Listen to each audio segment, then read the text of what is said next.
Olá, meus amigos e minhas amigas, sejam muito bem-vindos e muito bem-vindas a mais um lançamento de livro aqui pela editora Diálogo Freiriano. Nós que somos especialistas em converter o teu TCC, teu mestrado e doutorado em livros. Hoje nós recebemos o autor Gustavo Coelho, que já está aguardando para conversar com a gente, mas antes vou colocar aqui em destaque para que vocês também possam acompanhar a capa do livro dele. A Primavera dos Estudantes, Ocupação de Escolas e Processos de Formação Política. Primeiramente, então, Gustavo, seja muito bem-vindo. Tudo bem contigo? Bom dia, tudo bem? Obrigado pela acolhida. E estamos aí para fazer a conversa aí sobre o lançamento do livro. Perfeito, Gustavo. Para a gente começar, então, eu gostaria que tu se apresentasse, falasse um pouquinho quem é o Gustavo, o que é que ele faz da vida, para que o pessoal que nos assiste possa te conhecer melhor. Obrigado. Então, sou Gustavo Coelho, né? Trabalho em educação há 23 anos, como professor de História, embora tenha tido algumas outras experiências na rede pública. E a minha trajetória em educação também passa pelo curso de licenciatura. Sou formado em História pela Universidade Federal do Rio Grande do Sul, a URGS. Após a graduação, fiz um mestrado em História, onde eu pesquisei movimentos comunitários de bairro, né?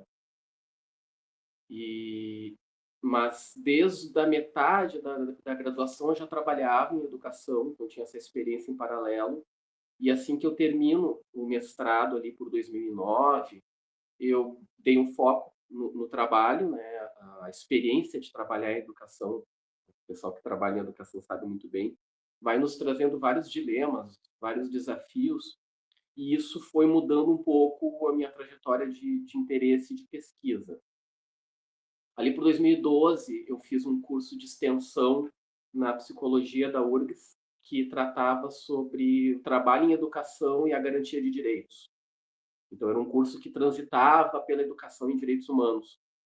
E daí isso abriu um outro leque de interesses, né? E eu comecei a olhar muito para a relação da juventude com a política. E então, daí eu volto para a URGS, dessa vez em um doutorado, né? E na sociologia, para analisar esse tema. E no meio do caminho também acabei fazendo uma especialização em educação e direitos humanos. Então, daquele olhar mais historiográfico, vamos dizer assim, né, eu fui migrando para uma necessidade de buscar outros caminhos e desembarquei na sociologia para falar sobre juventude e política. Perfeito. Agora que a gente já te conhece um pouco mais, conhece um pouco mais da tua trajetória também, eu gostaria de saber como foi que tu encontrou a editora para poder dialogar sobre essa obra. Uhum. A editora eu fui encontrando nas redes sociais, né, procurando, eu tinha o interesse em publicar a tese e além disso de conhecer, né, várias pesquisas, enfim, quando a gente se embreta na pesquisa, o algoritmo também vai nos trazendo muitas coisas. Em determinado momento encontrei a editora, comecei a acompanhar e no ano passado teve a oportunidade de participar do concurso de teses, dissertações e TCCs. E eu me inscrevi, tive a felicidade até de ficar bem colocado quando daí eu iniciei o trabalho com a editora. Assim. Aliás, sou muito grato, né? Te agradeço, estendo todo o meu agradecimento à editora pela acolhida e pela dedicação, né? Eu já tinha publicado de uma forma mais independente, assim, minha dissertação, mas a experiência de ter uma editora com uma estrutura maior e bem organizada foi algo muito novo para mim e foi deixou muito mais tranquilo esse processo de publicação. Que bacana. Vou colocar aqui em destaque novamente a capa do livro do Gustavo, que é A Primavera dos Estudantes, Ocupação de Escolas e Processos de Formação Política. E aproveito para deixar um recado para você, que se você se interessou pela obra dele, aqui embaixo na descrição desse vídeo você encontra o link para ter acesso à obra do Gustavo Coelho. A Primavera dos Estudantes, Ocupação de Escolas e Processos de Formação Política. Agora, de fato, vamos conversar sobre ele. Eu queria que tu contasse para a gente um pouco do teu processo de escrita, o que te motivou, tu já deu uma pincelada ali no início também do que te motivou a escrever sobre o assunto, mas eu também queria que tu deixasse um spoiler, um gostinho do que é que o leitor vai encontrar nas páginas da tua obra. Tá certo. Então, como eu coloquei, o meu caminho foi me empurrando para juntar dois interesses, né? Sempre tive interesse no debate político e a profissão foi me trazendo interesse por compreender melhor a juventude, né? Ou as juventudes, na verdade. E quando eu junto as coisas, eu junto nessa abordagem do doutorado. Só que o projeto, né, um projeto é sempre um projeto, ele está sempre aberto a mudanças. O meu mudou consideravelmente, né? Quando eu começo o doutorado ali em 2015, a ideia era pesquisar a socialização política de jovens do ensino médio, aqui em Porto Alegre, né? Eu sou de Porto Alegre, acho que eu não tinha comentado isso. Tem todo um debate na área da sociologia em torno da socialização política.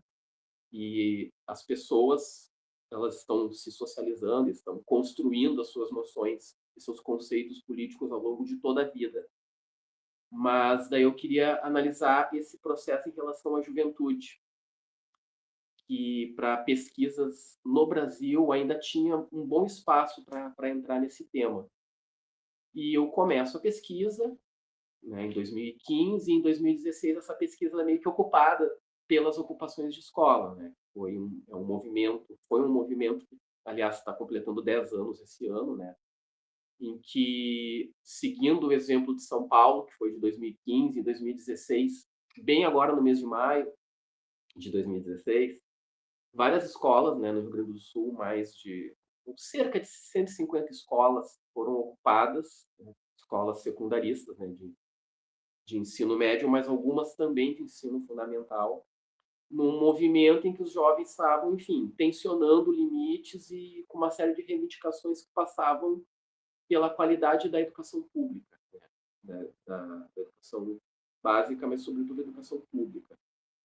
E quando esse movimento ele eclode, vamos dizer assim, eu estava me aproximando, ou tentando me aproximar, do meu universo empírico, que seria uma escola que é muito tradicional aqui da rede estadual, que é o Júlio de Castilhos, que a gente chama de Julinho.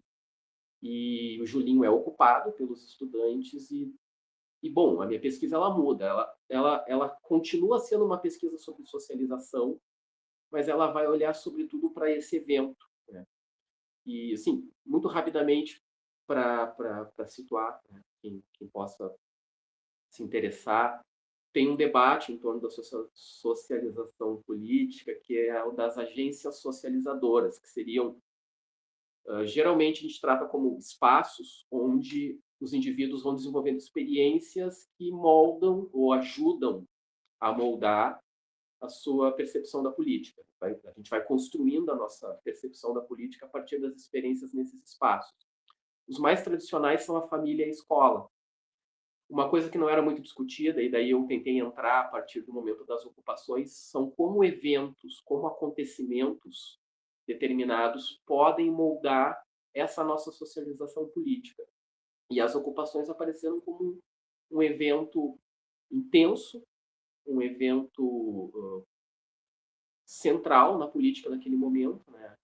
E daí eu não tinha como não olhar para isso.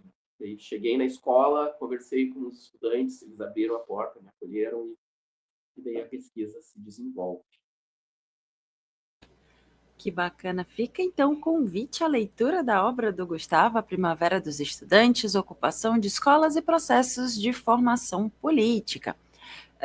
E aproveitando que a gente segue com a capa aqui em destaque, eu queria que tu falasse sobre ela, contasse um pouquinho para a gente também como é que foi esse teu processo, essa tua jornada de criação, junto com o design e também com a diagramação.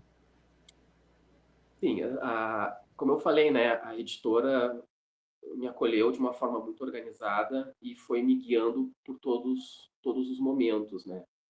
E, e eu acho que uma preocupação, né, que todo mundo tem quando vai publicar é que o produto final concreto, de alguma forma, expresse a ideia geral do trabalho, né? E eu estava muito curioso para saber como isso ia se dar, né? E para a decisão da capa, eu lancei um pouco a ideia, né? O material, o miolo, ele já estava entregue.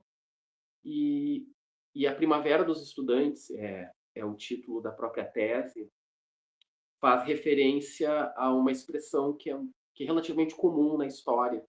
A gente tem a Primavera dos Povos do século XIX, tem na historiografia meio que está colocado a expressão Primavera de Praga para os acontecimentos que rolaram na Tchecoslováquia lá nos anos 60. Então, primavera geralmente é um termo que é colocado sempre que um povo, uma categoria, um grupo exerce uma grande experiência de emancipação ou de tentativa de emancipação. Então, é um termo próprio do meio militante, né? Historiográfico, mas também militante. E quando eu olhei para aqueles acontecimentos e acompanhei eles, o trabalho ele contou com observação, em alguns momentos até observação participante. E para mim ficou muito nítido que aquilo era uma primavera muito curta, muito concentrada, mas uma primavera, e daí eu coloquei um nome. E para a diagramação, e sobretudo para a capa, tinha essa expectativa de que ela mostrasse um pouco essa ideia da primavera, claro, não só todo, vocês podem ver a capa todo colorido, algo que remete um pouco a flores, a aquarela, mas como uma explosão de cores e de diversidade própria também da relação da juventude com a política. E daí, quando eu lancei essa ideia, o pessoal da editora me trouxe muitos elementos e esse aí, particularmente, me ganhou, que além de ficar muito bonito, eu acho que essa explosão de cores captou bem o que foi aquela experiência. Foi rápida e intensa. Que bacana, fica novamente o convite à obra, a leitura, perdão, da obra do Gustavo, A Primavera dos Estudantes, Ocupação de Escolas e Processos de Formação Política. E lembro você que se você se interessou pela obra dele, aqui embaixo na descrição desse vídeo você encontra o link para ter acesso a ele. A Primavera dos Estudantes. Agora, para a gente encerrar e seguindo para o final do nosso bate-papo, eu gostaria que tu deixasse uma mensagem para as pessoas que têm o desejo, o interesse, muitas vezes o sonho de publicar um livro, porém ainda não o fizeram. Então, acho que é aquilo, né? Tem um slogan da editora que eu acho que ele é muito feliz, que coloca assim da questão de publicar abre portas. E realmente abre portas academicamente, né? A gente sabe que todos os processos de seleção eles demandam publicações, mas para além disso também a publicação ela vai levar o teu trabalho a pessoas onde que talvez ele não chegasse. E a gente sempre quer, né, que o debate se desdobre, né? A gente passa muito tempo mergulhado num tema, num assunto, se dedica muito, e depois a gente quer, né, que as outras pessoas tenham acesso a essa discussão, porque a gente geralmente considera essa discussão importante. E acho que tem uma coisa também que a gente fala muito nas ciências sociais, nas ciências humanas, que é a ideia da devolutiva, né? Eu, por exemplo, eu fiz toda a minha trajetória na universidade pública. E, então, há também uma questão de responsabilidade social em tentar fazer com que haja um retorno o mais amplo possível. E a publicação nos ajuda, né? Todo esse acúmulo, de alguma forma, volte para o maior número possível de pessoas, né? Então, acho que tem várias camadas, assim, desde da alegria pessoal, que é tu ver o teu trabalho sendo reconhecido, mas também esse retorno, que eu acho que como pesquisador é sempre importante dar, né? Ligar, não só abrir portas, mas construir pontes com a sociedade para que a universidade não fique tão isolada enfim, nas suas discussões, né? Acho que isso é fundamental. Fica então o recado do Gustavo para você que ainda não fez a tua publicação. Não deixa então a tua pesquisa parada, não deixa o teu conhecimento parado, porque até como ele citou, é um dos nossos pilares aqui na editora, que publicar abre portas. Muitas vezes tem alguém que está só esperando ter acesso à tua pesquisa para muitas vezes dar continuidade a ela. Então, publique. Gustavo, muito obrigada pela tua disponibilidade em conversar conosco e fazer esse lançamento digital do teu livro. Muito obrigada. Eu que agradeço. E a você que nos assistiu até aqui, eu também deixo o nosso muito obrigado e aproveito para te convidar a nos conhecer melhor através das nossas redes sociais, Instagram, Facebook, LinkedIn e também aqui o nosso canal no YouTube, onde temos diversas entrevistas com os mais variados autores e assuntos, e de repente um desses assuntos é o assunto do teu interesse, que pode colaborar para a tua pesquisa e, por que não, com a tua vida também. Não esqueça, conte conosco. Até a próxima. Tchau, tchau.